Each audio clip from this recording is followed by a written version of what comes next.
Una de las novedades más importantes que ha introducido la Ley 7/2012 de intensificación de las actuaciones contra el fraude es la de la obligación de informar sobre la existencia de bienes y derechos en el extranjero. Se trata de una medida con la que luchar frente a la pretendida opacidad de posesión de bienes y de capitales en el extranjero, y se trata también de una medida que está en relación con la nueva regulación de las ganancias no justificadas de patrimonio en la ley del impuesto sobre la renta y también de las rentas no declaradas en el impuesto sobre sociedades. A buen seguro será una medida que da lugar a muchas actuaciones de comprobación durante el ejercicio 2013 y los siguientes, y también en su caso a la imposición de sanciones por el incumplimiento de esta obligación. Esta obligación cuenta con algún precedente normativo en los países de nuestro entorno, y así el artículo 1649 del Código General de los Impuestos en Francia contempla una obligación similar a la que ahora se introduce en España, y también el pasado año en la Ley de Presupuestos para el año 2012 en Portugal se ha introducido una medida de corte similar a la española. En el caso español, el artículo 1.17 de la Ley de Intensificación de las Actuaciones contra el Fraude introduce una nueva disposición adicional 18ª en la Ley General Tributaria, disposición adicional 18ª de la Ley General Tributaria, que regula esta obligación de informar sobre los bienes y derechos en el extranjero. La primera cuestión que hay que plantearse es la propia ubicación de esta obligación, de esta nueva obligación. Parece que resultaría más aconsejable que tuviese un tratamiento más destacado en la ley, por ejemplo, haciendo una referencia en el artículo 29 de la Ley General Tributaria, que habla de las obligaciones formales, y sobre todo en el artículo 93, que es el artículo que es el precepto de la ley, que regula las obligaciones de información de todos los contribuyentes en materia tributaria. Ello no solamente por una mejor ubicación sistemática y una mejor ubicación formal de esta obligación, sino porque dotaría de mayor seguridad jurídica a la regulación y a la identificación de esta nueva obligación. Esta nueva obligación hay que valorarla a la luz de los principios constitucionales, y en este sentido el establecimiento de obligaciones formales ha sido declarado constitucional por parte de nuestro Tribunal Constitucional, y así en sentencias como la 110 del año 84 el Tribunal Constitucional se mostró favorable a incluir estas obligaciones formales de colaboración en el ámbito del artículo 31 de la Constitución, esto es, en el ámbito del deber de contribuir de todos al sostenimiento de los gastos públicos. Ahora bien, el hecho de que esta obligación pueda ser constitucional no significa que no tenga límites, y el primero de ellos es el derivado del principio de legalidad. Ha de ser la ley, y solo la ley, la que regule el establecimiento de esta obligación y, por supuesto, el ámbito subjetivo y el contenido de esta obligación. Desde este punto de vista, debe de evaluarse el desarrollo reglamentario que se ha realizado de este precepto en el Reglamento de Aplicación de los Tributos, en el artículo 42 bis, 42 ter y 54 bis del Real Decreto 1065 del año 2007, que, como sabemos, regula los procedimientos de aplicación de los tributos. Además, también debe enjuiciarse a la luz de este principio el desarrollo que se ha realizado por la orden que aprueba el modelo 720, a través del cual se ha de cumplimentar esta declaración. Pero bien, no solamente el principio de legalidad constituye un límite, sino que otro de los límites importantes de esta obligación es el principio de proporcionalidad. Principio de proporcionalidad que ha sido desarrollado también por nuestra jurisprudencia constitucional, entre otras en la sentencia 207 del año 96, en el que se establecen los 3 juicios de proporcionalidad que debe hacerse sobre una medida. Juicios de proporcionalidad sobre esta medida que deben de tenerse muy en cuenta cuando se analice la aplicación de esta medida a los casos concretos. La aplicación de este principio de proporcionalidad no solo ha tenido lugar por parte de nuestra jurisprudencia constitucional, sino que también el Tribunal de Justicia de la Unión Europea, en sentencias tan conocidas como la Halifax o la Marks & Spencer, ha desarrollado este principio de proporcionalidad a escala comunitaria, principio que también debe de ser tenido en cuenta en el cumplimiento de esta obligación de información sobre los bienes en el extranjero. Además, no habría que descartar tampoco la posible vulneración de las libertades comunitarias. Si bien el contenido de la libertad comunitaria de libre circulación de capitales no es el objeto exclusivo de contraste de esta obligación, sino que deben de tenerse en cuenta también otros parámetros. En fin, el principio de proporcionalidad también plantea su eficacia, también se manifiesta sobre las importantes sanciones que se establecen por el incumplimiento de esta obligación. También en este punto, el principio de proporcionalidad, si bien en este punto de vista, desde la perspectiva del derecho sancionador, es importante a la hora de analizar y de enjuiciar las sanciones que se prevén para la imposición o para el incumplimiento de esta obligación de información. Finalmente, y en cuanto al ámbito normativo general, hay que decir que la disposición final única del Real Decreto 1715 del año 2012, por el que se modifica el reglamento de los impuestos especiales, modifica en el sentido de ampliar el plazo de presentación de esta declaración en el primer ejercicio, esto es, en el ejercicio 2013 respecto de los bienes y derechos poseídos en el extranjero en el año 2012. En definitiva, el plazo de presentación de esta primera declaración se amplía hasta finales de abril del año 2013. La siguiente cuestión que hay que analizar es quiénes son los sujetos pasivos de esta obligación de información. ¿Quiénes están obligados, en definitiva, a presentar el modelo 720, a presentar la declaración de bienes y derechos en el extranjero? La regulación que se efectúa de esta obligación incluye tanto a personas físicas como jurídicas residentes en territorio español. En este sentido, es irrelevante que las personas físicas o jurídicas realicen o no una actividad económica. Todas las personas físicas y jurídicas que residan en territorio español están obligadas a presentar esta declaración si poseen bienes o derechos en el extranjero. Además de la indiferencia de si se realizan o no actividades económicas, se plantea la cuestión de cuándo se considera que una persona es residente en territorio español. Como sabemos, en el ámbito del IRPF habría que acudir al artículo 9 de la ley, en definitiva, determinar si se reside más de 183 días en España o si se encuentra en España el núcleo de intereses vitales o económicos,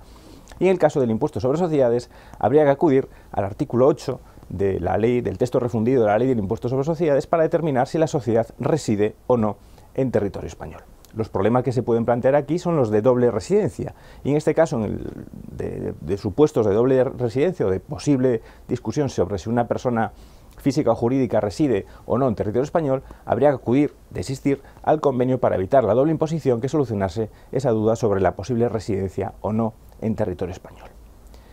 Además de las personas físicas y jurídicas, también están obligados a presentar la declaración los establecimientos permanentes en España de personas o entidades no residentes en España. Como sabemos, el concepto de establecimiento permanente es importante en el ámbito de la fiscalidad internacional y se identifica normalmente con un lugar fijo de negocios o con la existencia de un agente autorizado para contratar. También aquí los problemas aplicativos pueden ser importantes por la propia indefinición del establecimiento permanente. Problemas que se pueden plantear en el ámbito de los servicios, problemas se pueden plantear en el ámbito del comercio electrónico, de la subcontratación o de otros problemas que son tradicionales y frecuentes en el ámbito de la fiscalidad de los establecimientos permanentes. También aquí hay que tener en cuenta el concepto que se regula en la Ley Española del Impuesto sobre la Renta de los No Residentes, el concepto de establecimiento permanente, y el concepto de establecimiento permanente que se regula en los convenios para evitar la doble imposición suscritos por España. Finalmente, y en tercer lugar, también están obligados a presentar la declaración las entidades sin personalidad jurídica del artículo 35.4 de la Ley General Tributaria, es decir, comunidades de bienes, herencias yacentes y, sobre todo, también algunas personas, algunas formas de personificación muy propias de otros derechos, como pueden ser las partnerships, las sociedades de personas o cualquier otra figura análoga que posea bienes o derechos en el extranjero, que siendo residente en España posea bienes o derechos en el extranjero. Además de ser una de estas personas, personas físicas o jurídicas, establecimientos permanentes o entidades sin personalidad jurídica, se requiere que estos sujetos sean titulares reales de los bienes o derechos en los términos que establece el artículo 4 de la Ley de Prevención del Blanqueo de Capitales. Aquí estamos de nuevo ante una eficacia más allá del ámbito de la prevención del blanqueo de capitales de estas normas de prevención del blanqueo de capitales. Y el artículo 4 nos dice cuáles son esos supuestos en los que una persona es titular real de los bienes o derechos en el extranjero. Se trata de una persona interpuesta o que actúa a través de personas interpuestas, supuesto de la letra A del artículo 4.2 de la Ley de Prevención del Blanqueo de Capitales. En segundo lugar, la persona que posea, que controle directa o indirectamente un porcentaje superior al 25% del capital o de los derechos de voto de una persona jurídica o que por cualquier otro medio ejerce el control directo o indirecto de esa persona. Y también, en tercer lugar, la persona o personas físicas que sean titulares o que ejerzan el control del 25% o más de bienes de un instrumento o de una persona jurídica que administre o que distribuya fondos. Como podemos ver, también aquí el concepto es amplio y en cierta medida indeterminado y está dirigido a declarar a aquellas personas que de alguna forma controlan o posean, dirigen o bien sociedades o bien que controlen o poseen instrumentos que administran o que distribuyan fondos. Además, se amplía el ámbito de sujetos obligados a presentar esta declaración de bienes y derechos en el extranjero, y es aquí donde hay que tener en cuenta ese control de legalidad al que me refería al principio, porque también están obligados a presentar esta declaración de bienes o derechos en el extranjero los titulares, los representantes, los autorizados, los beneficiarios de cuentas financieras situadas en el extranjero o quienes hayan tenido poderes de disposición sobre las mismas o quienes hayan sido titulares en cualquier momento del año al que se hace referencia a la declaración. En definitiva, un amplio abanico de sujetos que también van a estar obligados a presentar esta declaración informativa. Esta misma ampliación se realiza en los otros bienes o derechos susceptibles de declaración. Así, los titulares o quienes hayan tenido la condición de titulares reales de valores, de derechos, de seguros y de rentas depositados, gestionados o obtenidos en el extranjero, en cualquier momento del año al que hace referencia la declaración, también están obligados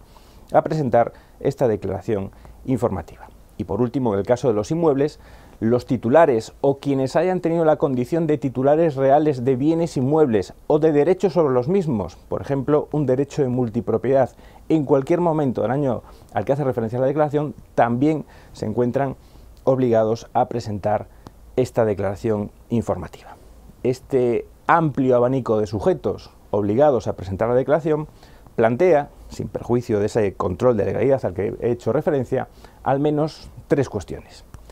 La primera de ellas es la individualización de estos bienes, es decir, debe de tenerse en cuenta que en supuestos de titularidad compartida de estos bienes, como pueden ser los supuestos de matrimonio,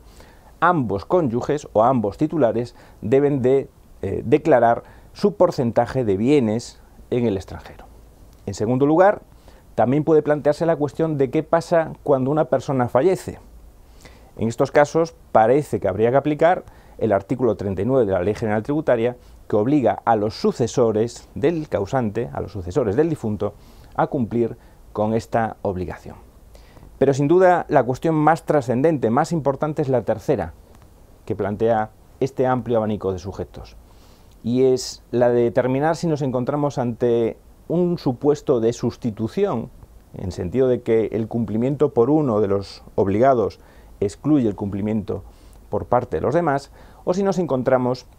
ante un supuesto de una obligación solidaria en la que todos estos sujetos se encuentran obligados a presentar esta declaración. Desde mi punto de vista, y aunque hubiese sido preferible configurar esta obligación como un supuesto de sustitución y sustitución en cascada, la regulación normativa que se efectúa parece dar a entender que nos encontramos ante un supuesto de obligación solidaria, en el que todos estos sujetos resultan obligados a presentar esta declaración informativa. En cuanto al contenido de esta declaración informativa, hay que distinguir tres bloques. En primer lugar, la declaración sobre bienes y derechos en extranjero se centra en la titularidad real de cuentas situadas en el extranjero. Se trata de cuentas abiertas en entidades que se dedican al tráfico bancario o crediticio, ya sean cuentas corrientes, cuentas de ahorro, de imposición a plazo, cuentas de crédito o cualesquiera otra, con independencia de la denominación que se le dé a esa cuenta y de la retribución o no de los fondos que se encuentran depositados en esa cuenta. Debe tratarse también de cuentas, por supuesto, situadas en el extranjero y de cuentas sobre las que los obligados tributarios sean o titulares o beneficiarios o figuren como autorizados o de alguna forma, de cualquier otra forma, ostenten poder de disposición sobre esos fondos. La excepción a esta obligación de información, la única excepción que se establece a esta obligación de información, es para aquellos supuestos en los que los saldos en las cuentas a 31 de diciembre o el saldo medio correspondiente al último trimestre del año sea inferior a 50.000 euros. En esos casos, no habrá esa obligación de presentar la declaración informativa. Si el saldo es inferior a 50.000 euros, no hay obligación de presentar la declaración informativa. También hay que señalar que el artículo 42 bis del Reglamento de Aplicación de los Tributos regula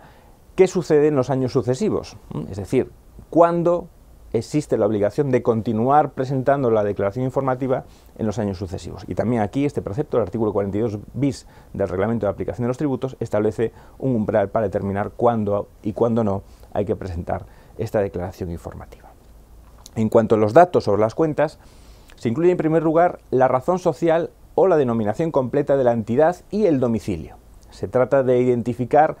teniendo en cuenta la ficha bancaria de la entidad, la denominación social o la razón social de esa entidad bancaria y el domicilio de esa entidad bancaria. Se trata, por lo tanto, de localizar al depositario, al sujeto depositario de esos fondos en una cuenta corriente en el extranjero. En segundo lugar, procede a identificar completamente la cuenta bancaria, es decir, debe de suministrarse el Código Internacional de Identificación Bancaria, lo que se conoce como el BIC o el SWIFT, y en su caso, el Código Internacional de Cuenta Bancaria, lo que se conoce como el IBAN. Se trata, por lo tanto, en este caso, de identificar de forma precisa la cuenta depositaria de esos bienes en el extranjero. En tercer lugar, también hay que suministrar la fecha de apertura o, en su caso, de cancelación de esa cuenta corriente, cuestión que será importante para determinar o para poder tener en cuenta la imputación temporal de esos bienes, de esos derechos en las correspondientes declaraciones tributarias. Y en su caso, la fecha de concesión y de revocación, o de revocación, también podría decirse, de ese poder o de esa autorización para disponer de los fondos. Cuestión importante también es la de identificar el saldo a 31 de diciembre en esa cuenta bancaria y el saldo medio en el último trimestre del año. Como sabemos, obligaciones típicas de las declaraciones de la renta y del patrimonio. Por último, si el supuesto o el sujeto dejó de ser autorizado o titular de esa cuenta corriente, hay que identificar el saldo en la fecha en la que dejó de ser titular, autorizado o representante. También se regulan supuestos en los que hay sujetos que no están obligados a suministrar esta información. Se trata de, básicamente, tres supuestos. En primer lugar, los titulares de entidades totalmente exentas en el impuesto sobre sociedades, por lo tanto tendríamos que analizar si estamos ante una entidad totalmente exenta en el impuesto sobre sociedades. En segundo lugar, los supuestos 2 y 3 que se reflejan en esta diapositiva serían aquellos supuestos en los que la contabilidad refleja de forma individualizada y identificada por su número, por la entidad de crédito o por la sucursal, esa cuenta corriente en el extranjero. Y, en último lugar, los supuestos en los que las personas físicas y jurídicas, entidades residentes en el territorio español, tienen cuentas en el extranjero sobre las que ya existe una obligación de información a cargo de las entidades bancarias. Se trata, en definitiva, del supuesto del artículo 37 del Reglamento de Aplicación de los Tributos, que regula aquellos supuestos en los que las entidades bancarias tienen que informar sobre la existencia de cuentas en el extranjero puestas a disposición de sus clientes residentes en territorio español. También aquí se puede plantear una cuestión aplicativa, y es que basta que el contribuyente sepa que la entidad bancaria está obligada a suministrar esa información, o necesita comprobar que la entidad bancaria ha comunicado esa información a la Administración tributaria. La configuración que se realiza de esta obligación parece dar a entender que bastaría ese conocimiento de que la entidad bancaria tiene la obligación de informar a la Administración tributaria para que el contribuyente quedase liberado de su obligación. En segundo lugar, también hay que presentar la declaración informativa sobre bienes o derechos en extranjeros si se poseen valores o derechos representativos de la participación en cualquier tipo de entidad jurídica, es decir, acciones o participaciones sociales, si se poseen valores representativos de la cesión a terceros de capitales propios, como pueden ser bonos u obligaciones, valores aportados para la gestión o la administración o cualquier instrumento jurídico como los fideicomisos o los trusts o masas patrimoniales que carecen de personalidad jurídica pero que actúan en el tráfico económico, acciones y participaciones en el capital social o en el fondo patrimonial de una institución de inversión colectiva situada en el extranjero, seguros de vida o de invalidez que sean titulares de una entidad aseguradora que se encuentre situada en el extranjero y, finalmente, rentas temporales o vitalicias de las que sean beneficiarios a 31 de diciembre como consecuencia de la entrega de capitales a entidades situadas en el extranjero. También aquí se incluye el umbral de los 50.000 euros para liberar de la obligación de presentar la declaración informativa. Y también aquí el artículo 42 ter del Reglamento de Aplicación de los Tributos regula en qué supuestos es obligatoria la presentación de esta declaración informativa en los ejercicios sucesivos. En cuanto al contenido de esta información sobre los valores o sobre las acciones en el extranjero, se incluye los datos identificativos de esa entidad jurídica sobre la que se poseen los valores o que maneja esos fondos. La razón social y la denominación completa de la entidad jurídica, del tercero cesionario y la identificación del instrumento o de la relación jurídica y el domicilio, el saldo a 31 de diciembre de cada año de los valores y derechos representativos de la participación en el capital o en el fondo propio, en los fondos propios de las entidades jurídicas, el saldo a 31 de diciembre de los valores representativos de la cesión a terceros de capitales propios, el saldo también a 31 de diciembre de los valores aportados al instrumento jurídico correspondiente, así como la razón social o la denominación completa de la institución de inversión colectiva y su domicilio, el número, la clase de acciones o de participaciones y, en su caso, el valor liquidativo a 31 de diciembre. También en este caso, la entidad aseguradora, en el caso de los seguros, debe de identificarse indicando la razón social y la denominación completa, así como el domicilio de esa entidad aseguradora. En cuanto a los sujetos que no están obligados a suministrar la información sobre este tipo de bienes, se incluyen también, de nuevo, las entidades totalmente exentas en el impuesto sobre sociedades y aquellas personas físicas, jurídicas y demás entidades residentes en territorio español que reflejen en su contabilidad de forma individualizada los valores, los derechos o las rentas, así como el país o el territorio en el que se encuentren situados. Por último, dentro del contenido de la declaración informativa, se encuentra la información sobre los bienes inmuebles y los derechos sobre bienes inmuebles, como los derechos de multipropiedad,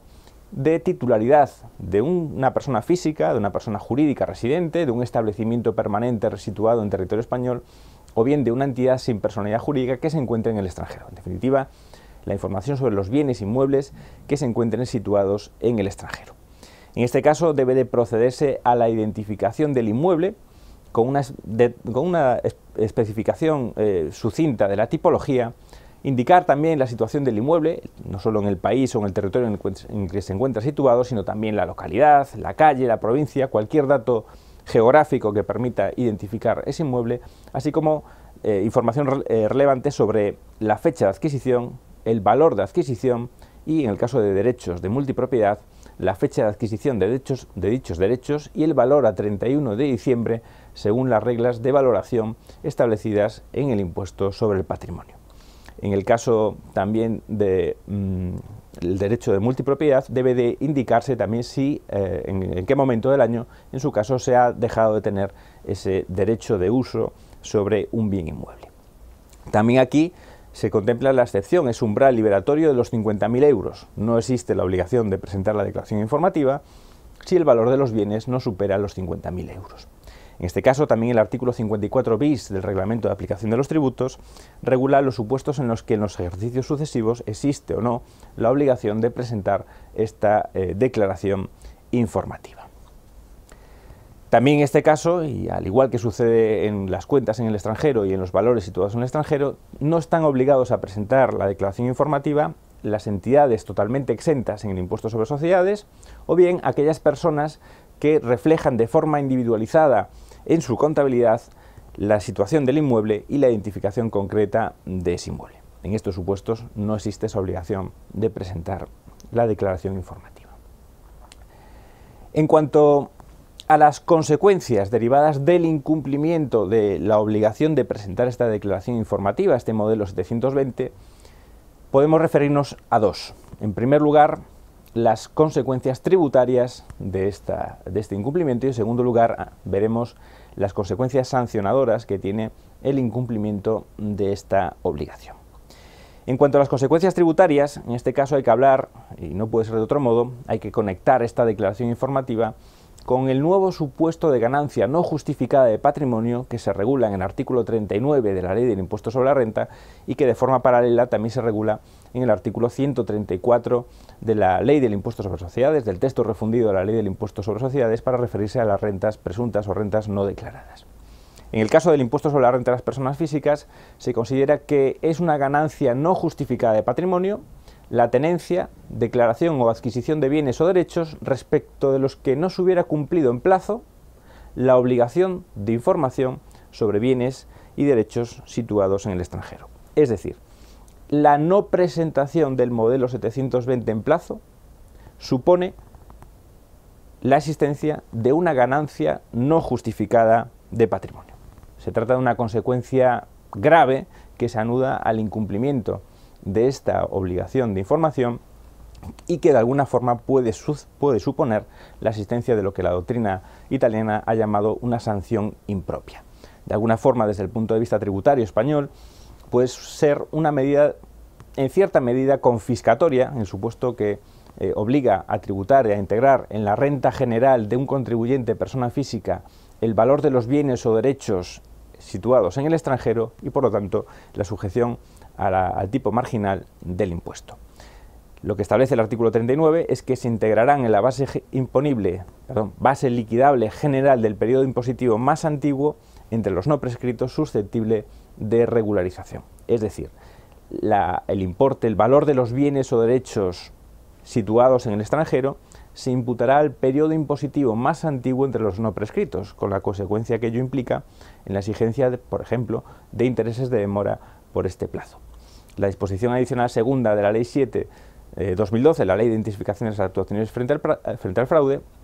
señala que la imputación temporal se realizará al periodo impositivo que proceda según lo señalado en los preceptos que hubiesen estado en vigor en dichos apartados, es decir, desde la entrada en vigor de la Ley 7/2012. En definitiva, esta imputación temporal no tendrá carácter retroactivo a los periodos anteriores a la entrada en vigor de la Ley 7 del año 2012. Siguiendo también con esta repercusión tributaria, pero también analizando la sanción que se prevé para la existencia de una ganancia no justificada de patrimonio, debe señalarse que la disposición adicional primera de la Ley 7/2012 contempla que la existencia de una ganancia no justificada de patrimonio derivada del artículo 39.2 de la Ley del Impuesto sobre la Renta constituye también una infracción tributaria muy grave. A la que se le impone la sanción del 150% del importe de la base de la sanción, es decir, 150%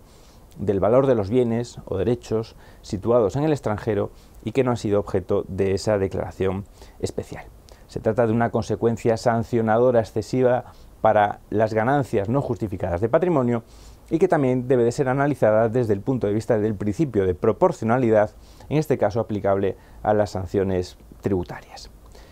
Bien es cierto que el artículo 39 de la ley y la Ley 7/2012 permiten enervar esta ganancia no justificada de patrimonio si se prueba que los bienes o derechos puestos de manifiesto en el extranjero han sido adquiridos con rentas declaradas o han sido adquiridos en periodos impositivos en los que el contribuyente no era residente en territorio español. Desde mi punto de vista, esto mantiene el carácter de presunción de las ganancias no justificadas de patrimonio y permite aplicar la doctrina y la jurisprudencia sobre la prueba indiciaria en el caso de las ganancias no justificadas de patrimonio. Hay que decir que igual consecuencia se repite en el artículo 134 de la ley, del texto refundido de la Ley del Impuesto sobre Sociedades. Pero pasando ya a las consecuencias sancionadoras específicas para el incumplimiento de esta obligación de presentación de la declaración sobre bienes y derechos en el extranjero, hay que señalar que se tipifica como infracción tributaria el no presentar en plazo o presentar de forma incompleta, inexacta o con datos falsos las declaraciones informativas a las que se refiere la disposición adicional 18ª de la Ley General Tributaria. En definitiva, no presentar el modelo 720 en el plazo fijado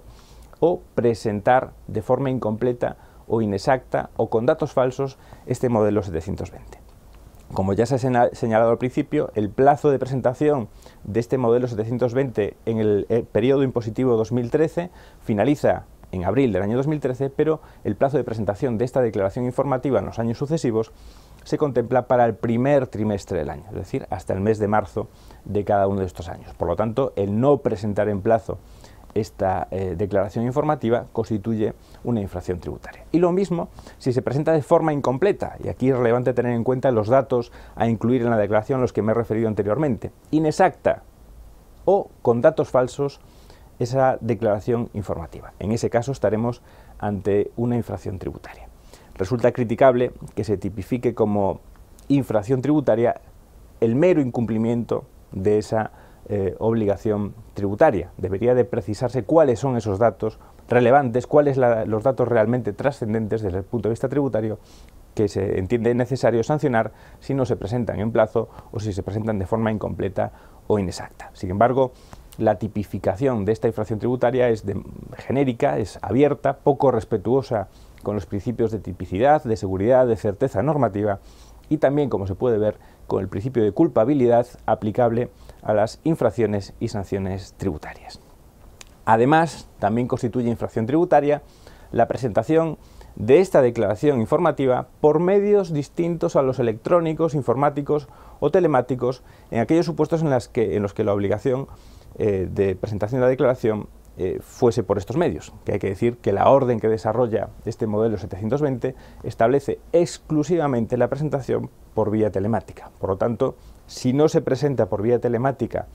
esta declaración informativa, cosa que puede constituir un exceso, sobre todo si no se realizan actividades económicas o sobre todo cuando no se trata de grandes patrimonios, sino de pequeños contribuyentes que tienen sus ahorros en el extranjero, derivados, por ejemplo, de haber trabajado durante años en el extranjero. En esos casos, cuando no se presente la declaración por medios telemáticos, también se comete esta infracción tributaria. La sanción que se contempla para esta infracción que se tipifica es una sanción de gran importancia en términos económicos, en términos cuantitativos, porque se prevé una multa fija de 5.000 euros por cada dato o conjunto de datos que se omitan en esa declaración informativa, con un mínimo de 10.000 euros. Es decir, la no identificación correcta, por ejemplo, de una cuenta bancaria puede suponer la imposición de una sanción de 10.000 euros. Se trata de una sanción que puede ser desproporcionada y que habrá que analizar no solo teniendo en cuenta los principios de tipicidad y de culpabilidad en la infracción, sino también el principio de proporcionalidad en la propia previsión de esta sanción. La sanción también podrá ser de 100 euros por cada dato o conjunto de datos, con un mínimo de 1.500 euros cuando la declaración haya sido presentada fuera de plazo sin requerimiento previo por parte de la Administración tributaria. El reglamento de aplicación de los tributos es el que concreta cuándo se entiende que estamos ante un dato o ante un conjunto de datos. Previsión esta del reglamento que debería de ser desarrollada por la ley y no por el reglamento, porque el principio de legalidad también aplicable a las infracciones tributarias exige que sea la ley la que tipifique estas cuestiones. Por lo tanto, posible cuestión de ilegalidad del reglamento. En todo caso, se tipifica como conjunto de datos, en el caso de las cuentas bancarias, la razón social o la denominación completa de la entidad bancaria o de crédito, así como su domicilio. Es decir, el no identificar de forma completa la razón social de la entidad bancaria supone un conjunto de datos, 10.000 euros de sanción. También es un conjunto de datos la identificación completa de las cuentas, el código de identificación bancario internacional de esa cuenta. En el caso de las entidades bancarias o el resto de datos referidos a una cuenta bancaria serían datos, pero la sanción también es de extraordinaria importancia. En el caso de valores, de acciones, de seguros, de rentas vitalicias,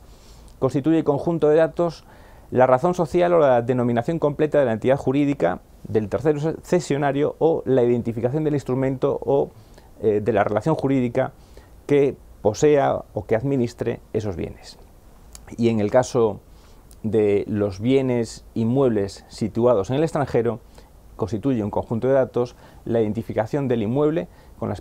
especificación de su tipología y su ubicación. En el resto de los casos sería un dato. Como digo,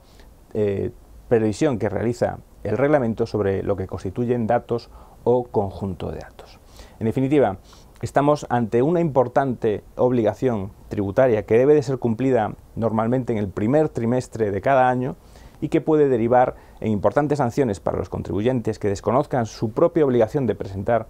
esta declaración y que puede derivar, de hecho va a derivar, en la realización de comprobaciones por parte de la Administración tributaria para descubrir la existencia de bienes o de derechos en el extranjero. En definitiva, estamos ante una obligación de gran trascendencia tributaria que sin duda marcará la actuación de la Administración en los próximos tiempos y, por supuesto, la actuación de los contribuyentes también en estos próximos años.